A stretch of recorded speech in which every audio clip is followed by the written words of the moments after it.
السلام علیکم ورحمۃ اللہ وبرکاتہ۔ سفر حج کے لیے بھائی، باپ یا محرم یا اس طرح ماموں، چچا وغیرہ کا ہونا شرط ہے۔ بغیر محرم کے حج پہ جانا جائز نہیں ہے، جیسا کہ عبداللہ بن عباس رضی اللہ تعالیٰ عنہ سے روایت کرتے ہیں، کہتے ہیں میں نے نبی اکرم صلی اللہ علیہ وسلم کو خطبہ دیتے ہوئے سنا۔ آپ صلی اللہ علیہ وسلم فرما رہے تھے، کوئی مرد کسی عورت کے ساتھ ہرگز تنہائی میں نہ ملے الا یہ کہ اس عورت کا محرم ساتھ ہو، نہ ہی کوئی عورت محرم کے بغیر سفر کرے۔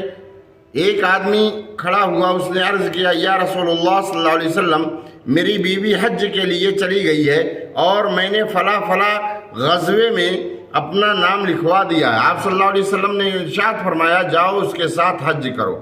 اس سے یہ پتہ چلا بغیر محرم کے حج کرنا جائز نہیں ہے، اور ہمیں اس حدیث پر خاص کر دھیان دینا چاہیے۔ اللہ رب العالمین ہمیں حدیث پر عمل کرنے کی توفیق عطا فرمائے۔